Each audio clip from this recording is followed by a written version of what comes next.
महाशिवरात्रि के पावन अवसर पर कवि सम्मेलन पर मुख्य अतिथि के रूप में बलौदाबाजार कैबिनेट मंत्री व विधायक टंकराम वर्मा जी उपस्थित रहे। कवि सम्मेलन के आयोजक श्री दिनेश वैष्णव, कमल दीक्षित, रमाधार पटेल अध्यक्ष, विनीत गुप्ता उपाध्यक्ष, आर.के. फेकर उपाध्यक्ष। कवियों के सम्मेलन की बात करें तो कवि सम्मेलन हिंदी कवियों के काव्य पाठ का आयोजन है जो पिछले 100 वर्षों की परंपरा है। यह साहित्य की संस्कृति भी है। यह संस्कृति वर्तमान में अलग अलग रूपों में देखने को मिलता है। कवि सम्मेलन में कवियों ने अपनी कविताएं सुनाई। कवियों ने साहित्यिक मुद्दों पर चर्चा की। कवि सम्मेलन में हास्य कवि सम्मेलन भी आयोजित किया गया। उसमें वीर रस, श्रृंगार रस और हास्य रस की कविताएं सुनाई गई। कवि सम्मेलन में बाल कवियों ने भी हिस्सा लिया। कवि सम्मेलन हिंदी कवियों के काव्य पाठ का आयोजन है। यह साहित्य की संस्कृति है।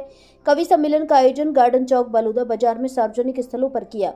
कवि सम्मेलन में देश के अलग अलग हिस्सों से आए कवियों ने हिस्सा लिया। कवि सम्मेलन में श्रोताओं को काफी मजा आया। कवि सम्मेलन में दर्शकों की भीड़ उमड़ी। कवि सम्मेलन में कवियों ने अपनी रचनाओं के जरिए मौजूदा राजनीतिक परिवेश पर कड़ा प्रहार किया। बलौदाबाजार अखिल भारतीय कवि सम्मेलन का आयोजन किया गया, जिसमें कवियों ने अपनी कविता के माध्यम से जन चेतना, हास्य, देश के प्रति गर्व, साहित्य के सभी भाव से परिचय कराया गया। अशोक नागर साजापुर, श्रद्धा सौर्य नागपुर, काशीपुरी कुंदन राजिम, मीर अली मीर गीतकार, किशोर तिवारी गीतकार बलौदाबाजार जिले एवं यहाँ के दार्शनिक स्थल पर सुंदर कविता प्रस्तुत की। तत्वाधान में आयोजित कवि सम्मेलन में मौजूद शहरवासी विराट कवि सम्मेलन के आयोजन में शामिल हुए। भोलेनाथ की तस्वीर के समक्ष विधायक टंकराम वर्मा ने दीप प्रज्वलित कर कवि सम्मेलन का आगाज किया। कवि सम्मेलन का आयोजन, जिसमें देश के नामचीन कवियों ने एक से बढ़कर एक मंच से प्रस्तुतियां दी। अंत में पुरस्कार वितरण किया। कवि सम्मेलन की शुरुआत कवि अशोक नागर ने प्यार दे दुलार दे माँ तू सदविचार दे सरस्वती वंदना से प्रोग्राम की शुरुआत की, जिसे सुनकर श्वेता खुद को तालियां बजाने से रोक नहीं सके। इसी क्रम में अशोक नागर साजापुर से आए थे। प्रस्तुतियों का यह दौर देर रात तक चलता रहा। श्रोताओं ने शानदार आयोजन की तारीफ की और भविष्य में इसी तरह से आयोजन शहरवासियों के लिए करते रहने की बात कही।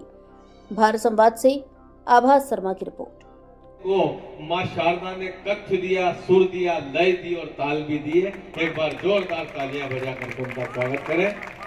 और सूर्यवंशी न्यास का ये रश्मि रथ चलता रहेगा।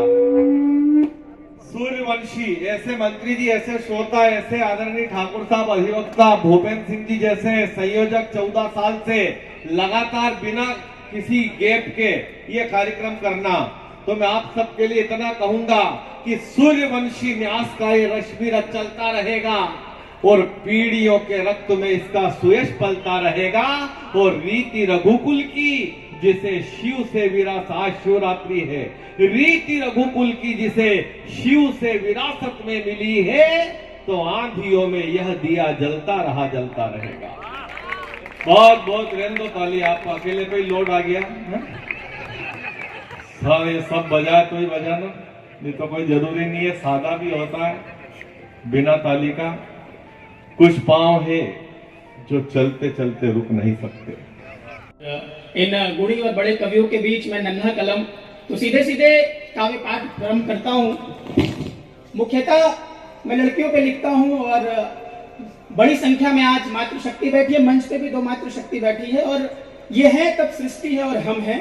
तो मेरी कविता देखिए कि ये नई लड़कियां, आज जो लड़कियां हैं, यहाँ बैठे बहुत ऐसे लोग हैं जिनको पढ़ने का अवसर मिल रहा है। बहुत छोटी छोटी उम्र में हमारी दादी और माँ शादी कर दी गई थी, तो आज जमाना बदल रहा है और बेटियां सबसे आगे हैं। जिस धरती पर पढ़ रहा हूँ कविता, यहाँ की बेटी राष्ट्रपति है तो बेटियां आगे बढ़ रही, इससे बड़ा उदाहरण कुछ भी नहीं है।